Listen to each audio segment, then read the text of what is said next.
প্রিয় দর্শক বন্ধুগণ, আজ একটি বায়োমাস জ্বালানি বা কুটির শিল্প ভিত্তিক প্রথাগত জ্বালানি বিষয়ে কথা বলব, যার নাম হলো গোবরের বড়ে। বিশেষ করে গ্রামাঞ্চলে রান্নার জন্য জ্বালানি হিসেবে এই বড়ে সর্বাধিক ব্যবহৃত হয়ে থাকে।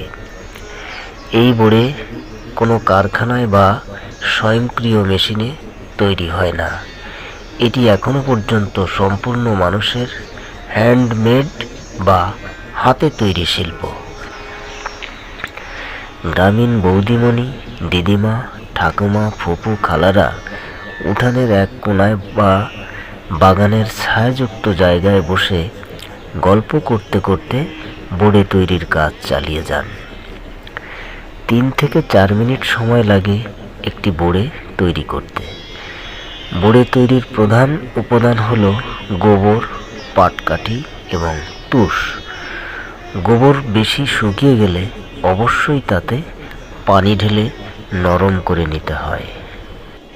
বড়ে তৈরির পর 10 থেকে 15 দিন বড়েগুলো রৌদ্রে ভালোভাবে শুকানো হয়। একটি বড়ে ভিজা অবস্থায় 3 থেকে 4 কেজি ওজন থাকে এবং শুকনো অবস্থায় 1 থেকে 1.5 কেজি ওজন হয়ে থাকে। একটা সময় গোবর সংগ্রহের জন্য পৌষ মাঘ মাসে মাঠে মাঠে গোবর বা গুটে কুড়ানিদের ঘুরে বেড়াতে দেখা যেত। বর্তমানে সেই দৃশ্য আজ আর চোখে পড়ে না।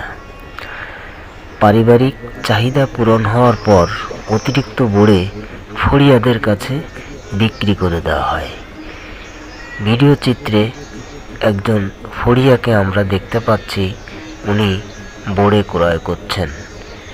উনি এই এলাকা থেকে 52,000 পিস বড়ে ক্রয় করবেন বলে জানিয়েছেন। 1 পিস বড়ে 1.5 থেকে 2 টাকা মূল্যে ক্রয় করে থাকেন এবং প্রতি পিস বড়ে 3 টাকা মূল্যে বিক্রয় করে থাকেন। একটি বড়ে পুড়ে শেষ হতে আনুমানিক 15 থেকে 20 মিনিট সময় লাগে। একটি পরিবারে একদিনে আনুমানিক 20 টাকার জ্বালানি প্রয়োজন হয়।